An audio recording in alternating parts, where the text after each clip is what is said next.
and welcome you all. Your Excellency President Lula da Silva, President of the Republic of Brazil, Your Excellency President Vladimir Putin,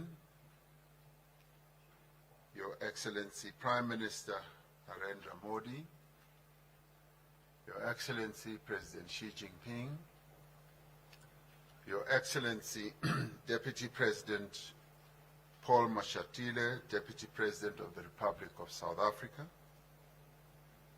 Your Excellency Dilma Rousseff, President of the New Development Bank, Chair of the BRICS Business Council, Ms. Busi Mabuza, Chair of the BRICS Women's Business Alliance, Ms. Lebogang Zulu, Honorable Ministers and all guests here present,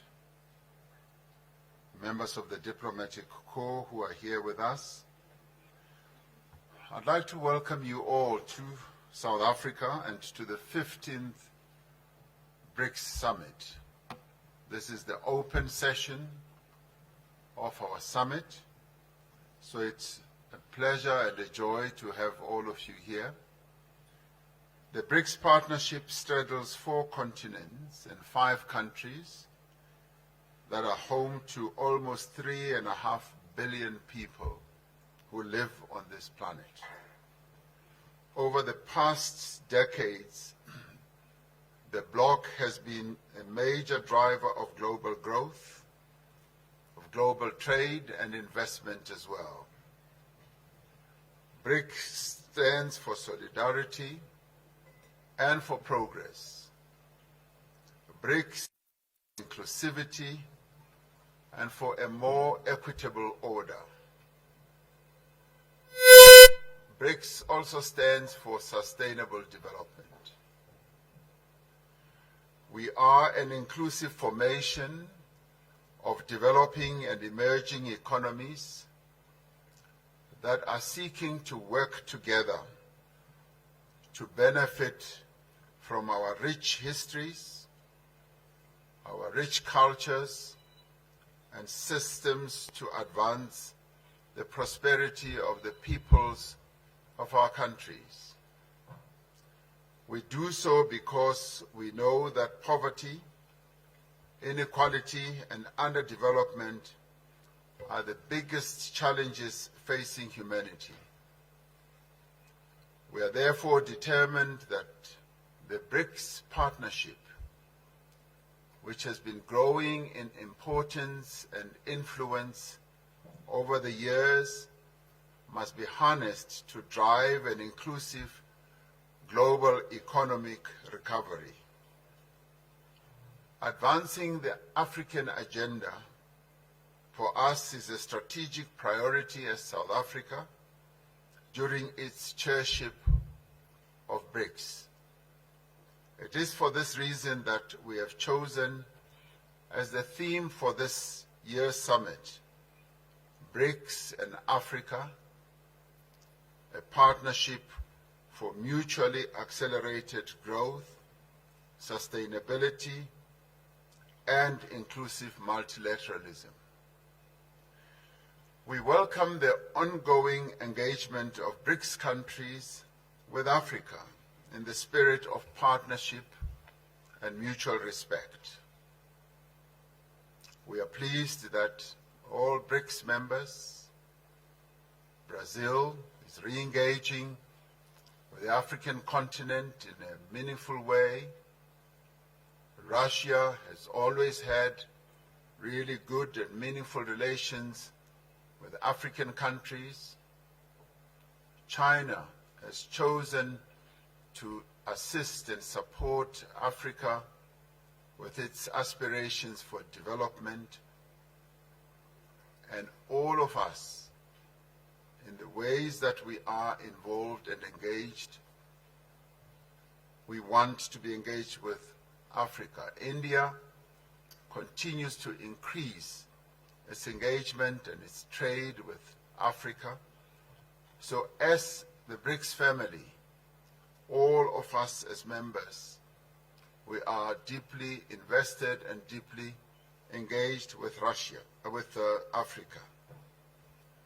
Our objectives are reciprocal trade and investment. We want the goods and products and services from Africa to compete on an equal footing on the global economy.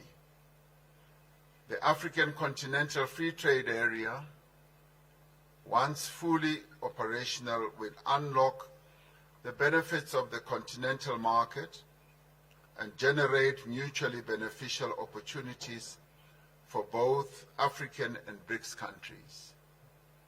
As nations of the world confront the effects of climate change, we must ensure that the transition to a low-carbon, climate-resilient future is just, it must be fair, and it must be able to take into account the different circumstances that prevail in all countries.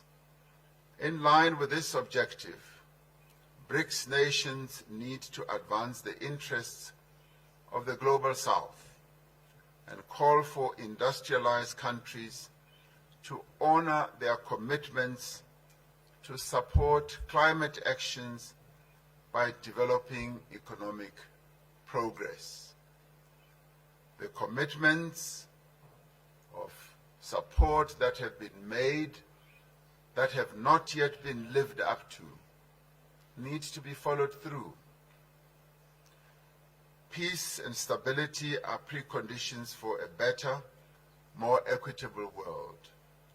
We are deeply concerned about conflicts across the world that continue to cause a great deal of suffering and hardship to many people around the world.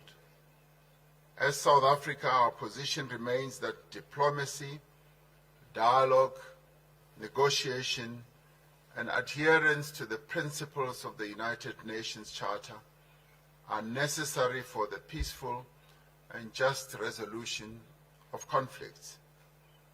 We are concerned that global financial and payment systems are increasingly being used as instruments of geopolitical contestation. Global economic recovery relies on predictable global payment systems and the smooth operating of banking, supply chains, trade, tourism, as well as financial flows.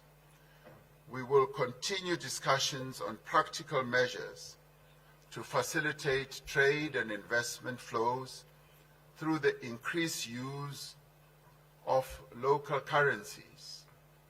This is a matter we believe that further discussions need to take place, particularly amongst our finance ministers. The world is changing. New economic, political, social, and technological realities for greater cooperation between nations is essential. New realities call for a fundamental reform of the institutions of global governance so that they may be more representative and better able to respond to the challenges that confront humanity.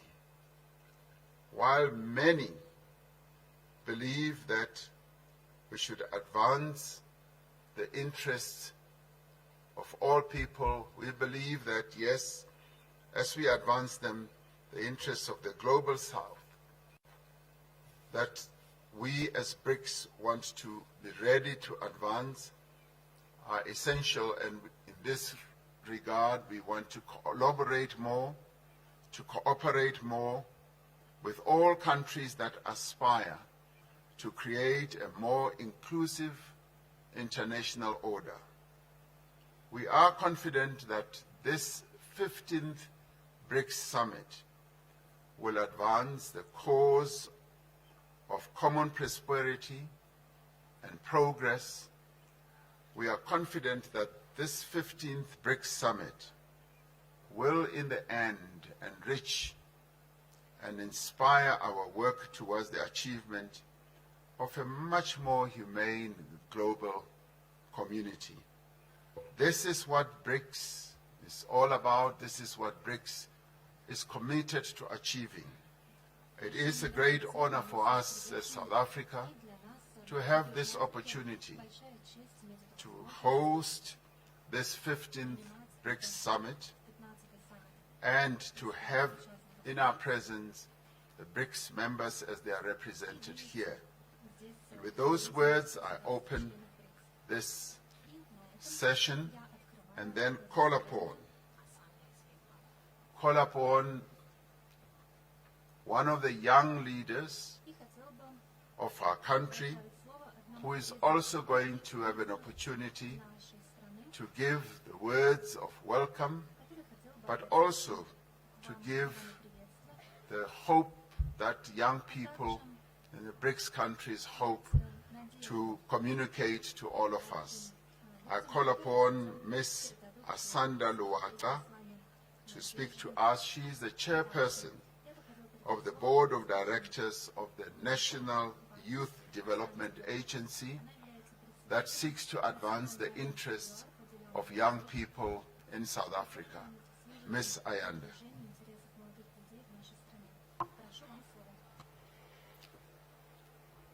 Thank you very much, Honorable President, Your Excellencies,